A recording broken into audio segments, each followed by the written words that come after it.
Olá, hoje recebemos mais um grande parceiro do nosso setor, um revendedor que vem desde o avô no mercado.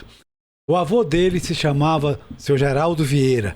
Quem é do setor conhece perfeitamente essa pessoa. E por que não, Felipe? Felipe Souza é o nosso entrevistado, faz parte da ala jovem do Sindipostos. Podemos dizer que é o Sindipostos jovem. Ele é um grande incentivador da presença da juventude em nossas atividades. Mas antes da gente falar dos dias atuais, Felipe, fale um pouco do seu avô. Vamos aproveitar esse momento para mostrar à sociedade quem foi o seu Geraldo Vieira, que infelizmente ele partiu para a glória na época da pandemia. Então, ele não pôde ser reverenciado, não pôde ser homenageado. A família, inclusive, a gente percebe que ficou com essa frustração. Felipe, fale um pouco dele. Primeiro, tudo bom, Antônio José? Obrigado aí pelo convite, né? Obrigado também pela juventude, né? Pela referência à juventude. Você 36 anos, beirando os 40, você é considerado um jovem. Mas você é da ala jovem do Sindipostos. Daqui a pouco eu passo o bastão para a próxima geração. Mas né? Até 40 é jovem, pode ter certeza. Tá bom. Sou o mais velho dos jovens, né? Digamos assim. É como eu digo que eu sou jovem há mais tempo. É uma boa. Mas agradecer o convite, para mim é uma honra poder estar aqui. Para nós é maior ainda. E poder fazer uma homenagem também, poder estar falando da história do meu avô, né? Hoje meu avô estaria com 90 anos, mas ele faleceu em 2020, 5 de maio de 2020, da Covid, né? E como você estava falando, né? Foi uma história bonita com um fim trágico, né?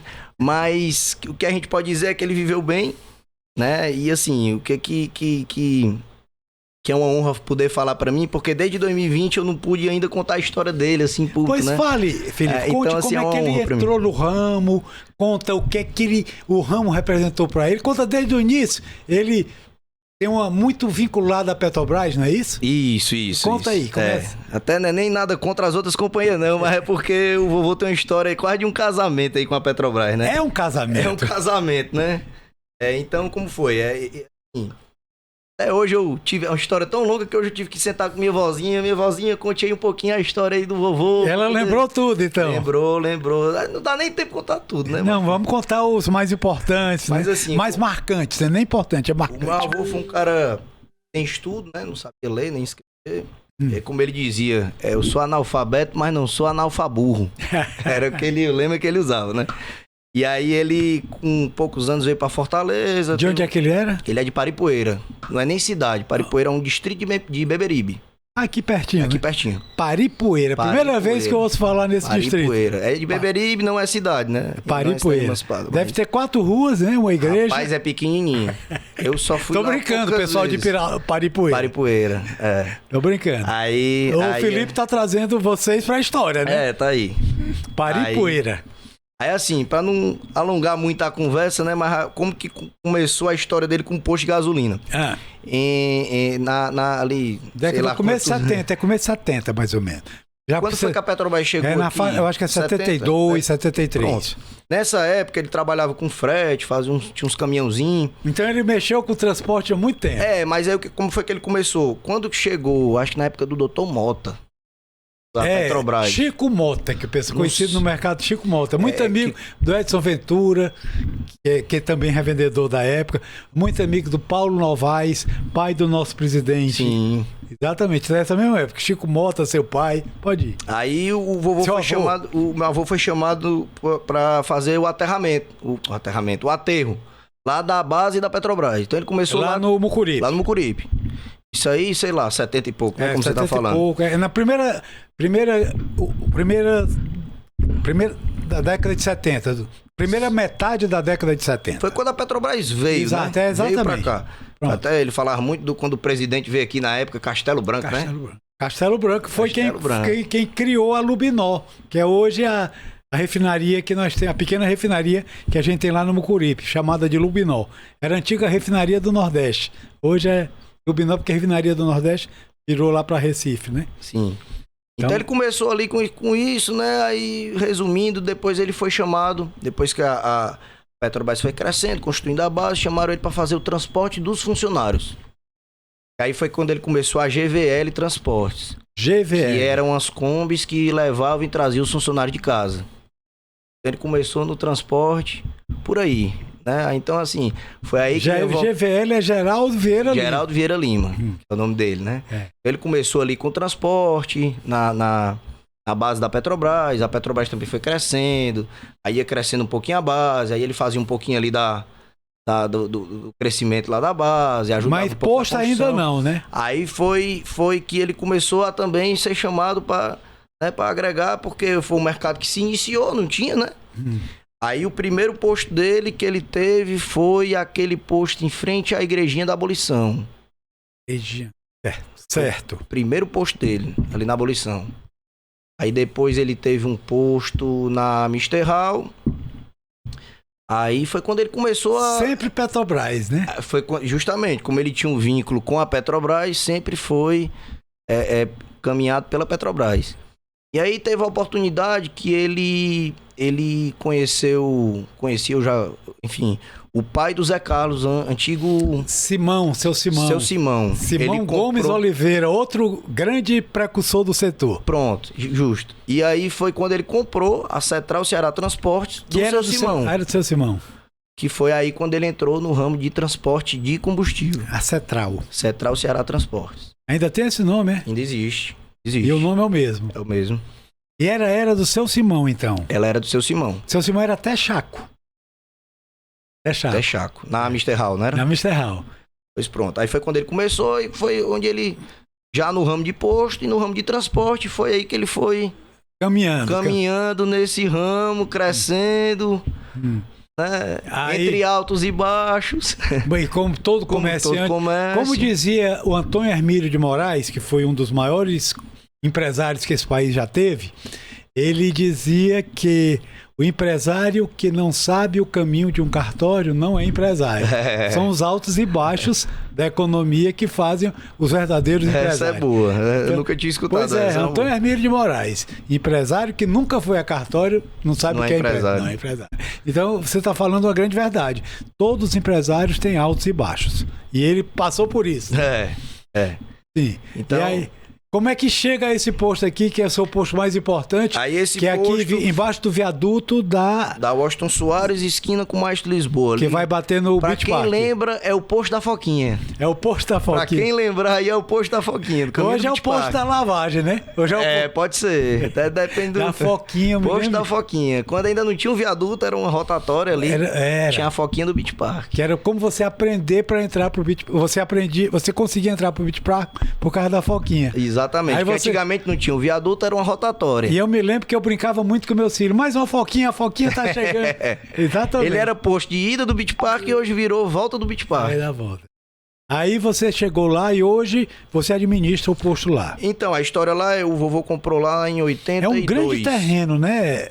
Lá ele comprou um pedaço do terreno, depois ele mais a minha avó decidiram comprar o outro pedaço. Então a quadra, grande lá. A quadra toda lá, são 10 mil metros, né? A quadra toda, a quadra inteira. Aí lá é toda explorada, né, Felipe? Tem um terreno ainda que não tá explorado. Se alguém quiser alugar lá, tem um pedaço. Olha aí, já tá cobrar a merchandising aí dele. Tem um pedacinho lá que dá pra botar. Se o Novaes quiser botar um supermercado lá, a gente dá um jeito. Olha aí, Novaes, o supermercado. Mas assim, como que começou a história lá desse terreno que hoje... É a sua sede principal. É a sede de tudo, né, digamos assim. Tudo, então, as empresas estão lá. Tá. Então o vovô começou lá, ele comprou lá em 82. E então ele tinha o terreno todo, lá ele locou lá a garagem da transportadora. A Cetral. A Cetral. Central não é central. Se falar central, ele lá no túmulo dele, ele tá se revirando todinho. É Ceará Ceará Transporte Limitada. Não pode ser central nunca, não, senão seria Ceará. E era até pra você ver como era um casamento. Quando a gente foi crescendo, vamos transportar outras coisas, vamos diversificar. Não saiu da Petrobras, não. O negócio dele era com a Petrobras. Nunca quis. Tô até fazendo propaganda aqui pra Petrobras. mas ele nunca quis puxar pra outra.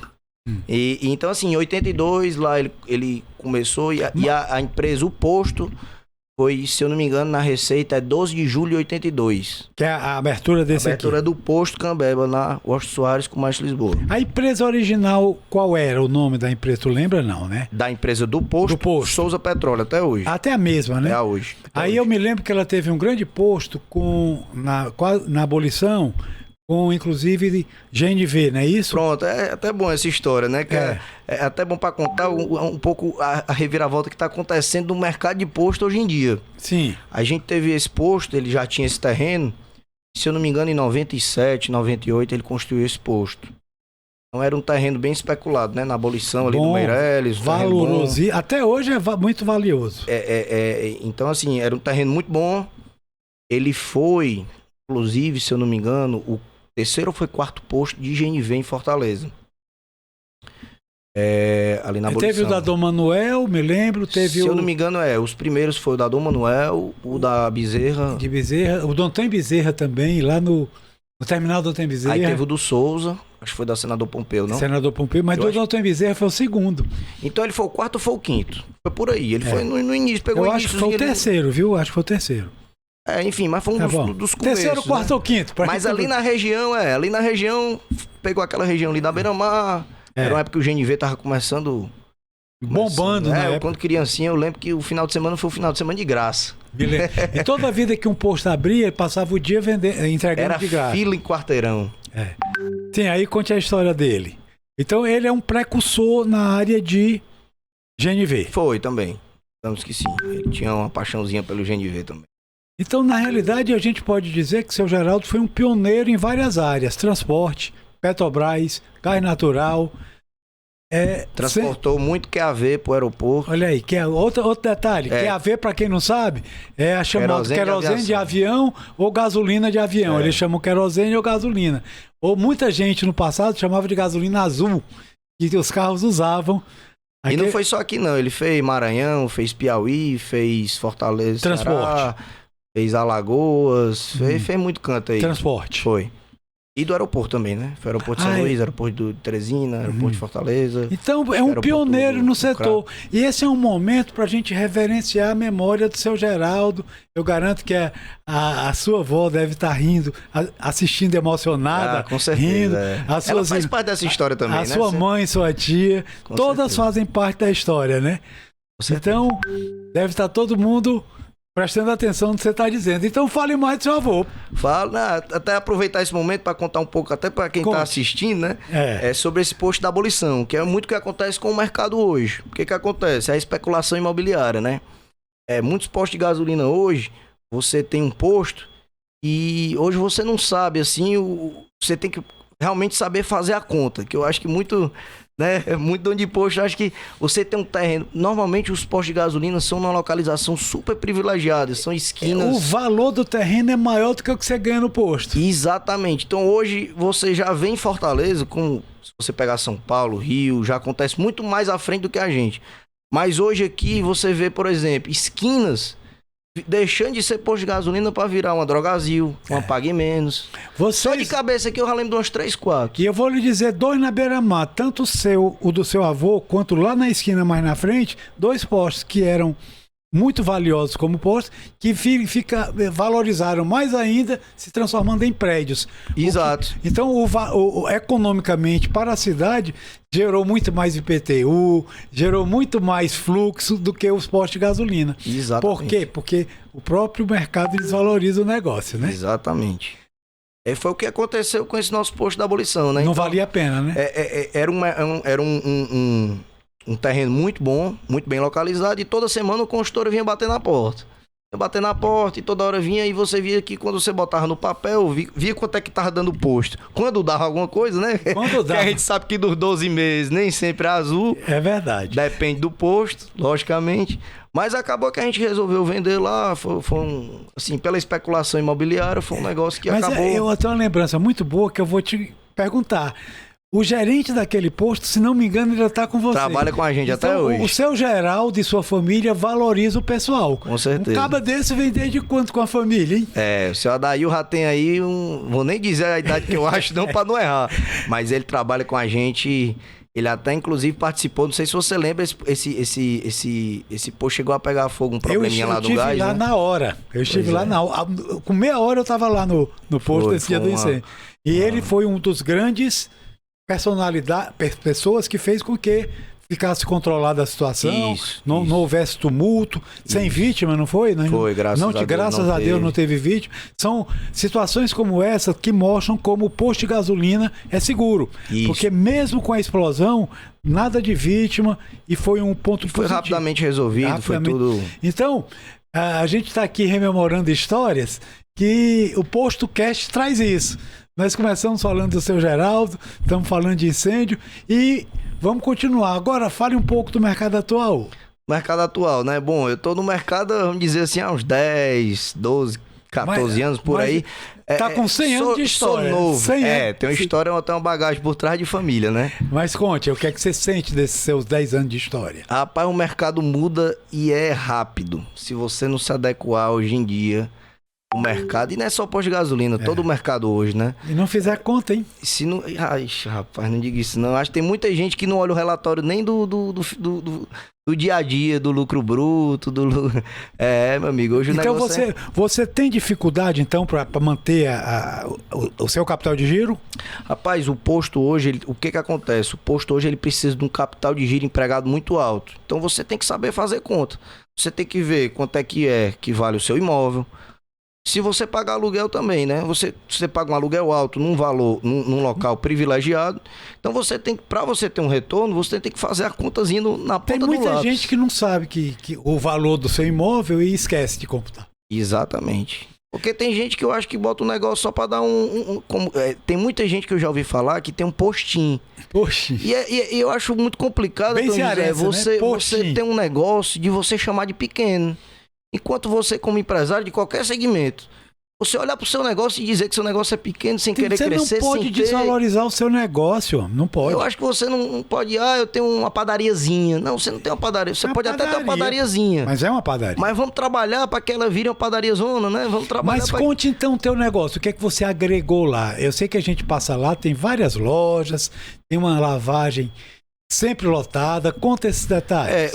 Assim... Eu tenho uma pouca vida aí de posto, mas eu gosto muito de viajar e ver o que acontece no mundo lá fora, né? Principalmente Estados Unidos, né? Que eu acho que é um case... uma grande referência. É uma grande referência pra gente, né? E assim, eu tive a oportunidade de ir pra NACS Show em Atlanta em 2019, se eu não me engano. E lá nos Estados Unidos o mercado Explica é inverso. O que é NACS Show pro pessoal, NACS Show pessoal que não é do ramo entender. Feira...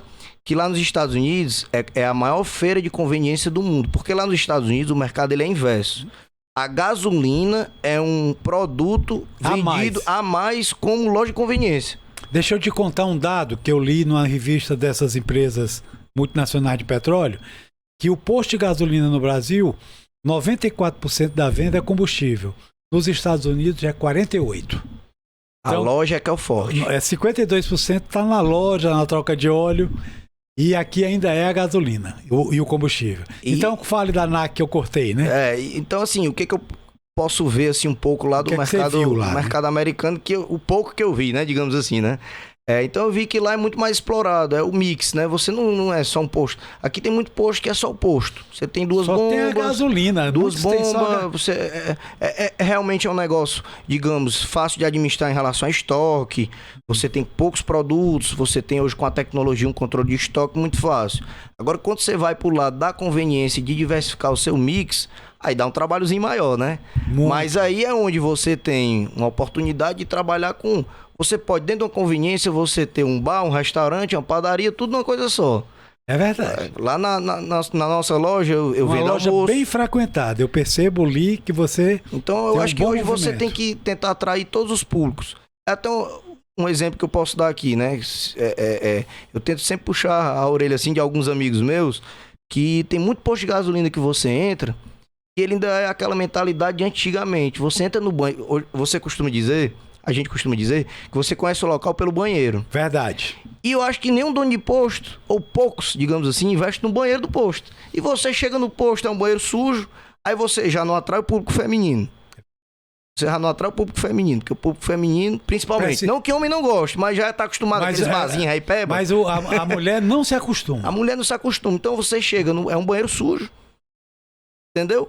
Então, assim, você tem que agregar tudo que você puder.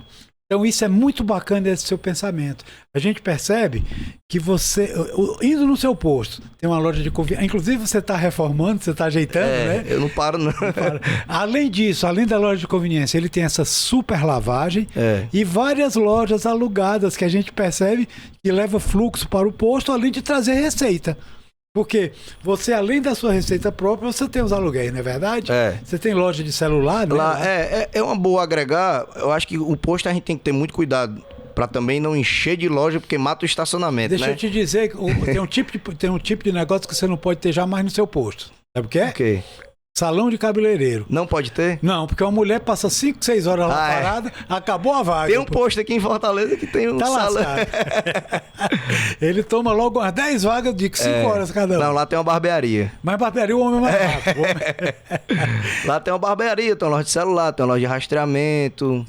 Aí assim, isso alugado, né?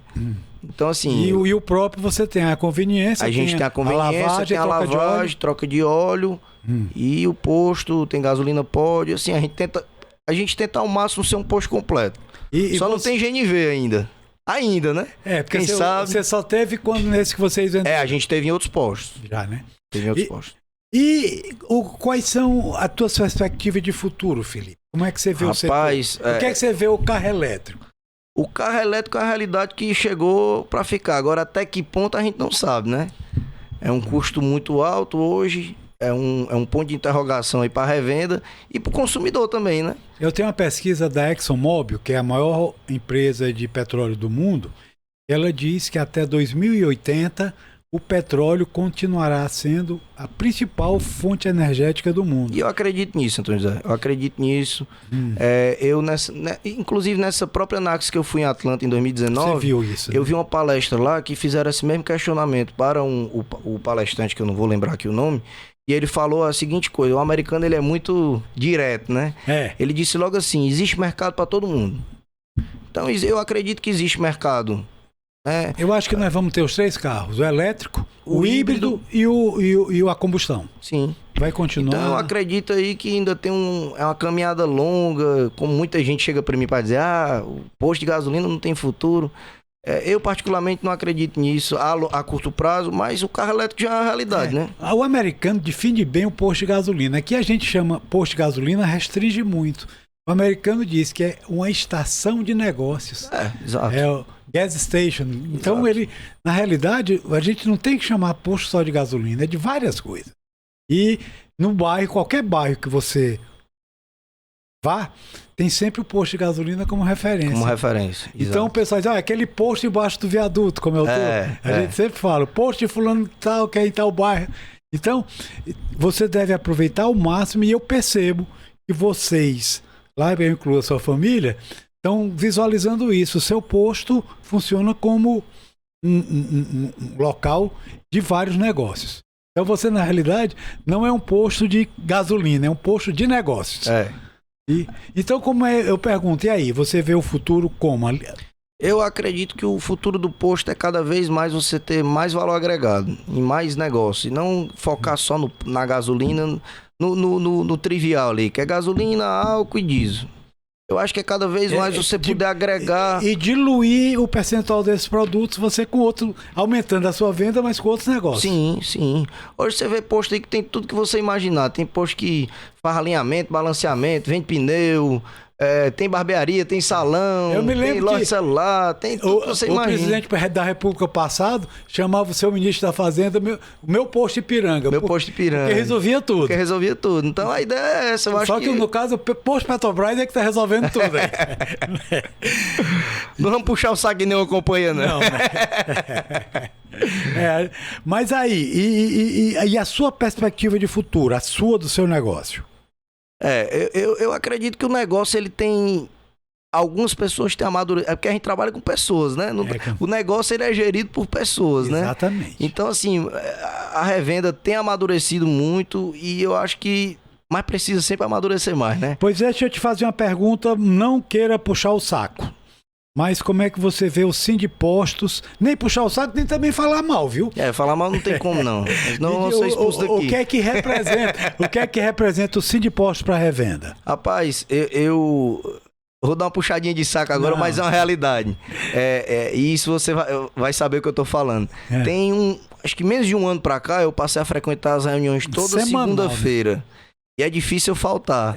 Até segunda-feira agora, é dia dos namorados. Você tava lá. Eu nem ia. Aí quando eu vi, eu falei assim, na reunião é 6, eu saio 7, vai dar tempo, eu vou. Olha aí. Eu não quero perder o testemunho aí, o testemunho. Eu não quero perder. As pautas são muito importantes pro nosso negócio. Nosso negócio é quente, é movimentado, é cada dia uma novidade, né, Antônio? Então, assim, o Sindipostos tem sido bastante atuante. Eu acho que pode ser cada vez mais atuante, né? Isso não é uma crítica, mas é uma realidade, né? Não, eu quero a verdade. A gente tem que estar toda a vida se atualizando e estar buscando melhorias, mostrar a realidade do nosso negócio, que de fato é muito batido. A gente leva porrada todo dia, não por ser dono de posto, ser empresário. O nosso país aqui, não é nem querendo falar de política, mas valoriza o empresário. Não valoriza o empresário. O empresário sempre foi visto como o malvado, explorador, né? A gente ainda tem uma base assim, uma mentalidade um pouco, digamos tacanha, assim, né? E bem pro lado comunista, digamos assim, né? Que deve ser evitada. Nosso país tem que evitar como capitalista ferrenho mesmo, eu acho que deve ser evitado. Mas eu não sou capitalista, não é porque... Não é por ganância, não, porque é mais certo. É porque eu acho que é o que prospera. Prospera o de cima e o de baixo. Você conhece algum país comunista que tenha evoluído? Rapaz, me diga aí um que eu tô procurando. Todos evoluíram, todos. Vamos ver o exemplo. Argentina, Venezuela, Coreia do Norte, Cuba, só para citar 4. Eu tive a oportunidade de fazer intercâmbio quando mais novo, então eu sugiro aí a nova geração ela fazer intercâmbio em 2 países. Um vai para Cuba e o outro vai para Nova Zelândia, que é onde eu vivi. Aí você me diz aí qual que é a verdade. E vou te dizer, um que nós não citamos aqui, a China. Todo mundo, mas a China está evoluindo. Só que você se esquece que a China tem 1 bilhão e 300 milhões de habitantes.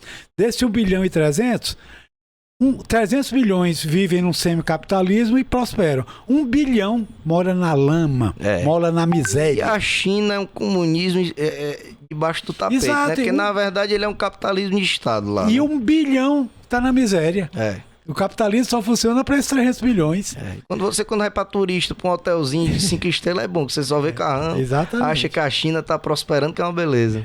Então, eu acho que, com todos os defeitos, o capitalismo ainda é o sistema melhor. A gente sempre pode buscar melhorias, né? Como dizia um antigo ministro, Delfim Neto, que o capitalismo é aquele sistema onde se cresce o bolo para alimentar todo mundo. Então, nós temos que pensar nisso, crescer o bolo. Nunca jamais tirar pedaço de bolo e dividir o país. A gente tem que pensar em um salário mínimo valorizado aí, viver num país capitalista onde o salário mínimo, a renda média seja 10, 12 mil reais, aí a gente chega no paraíso.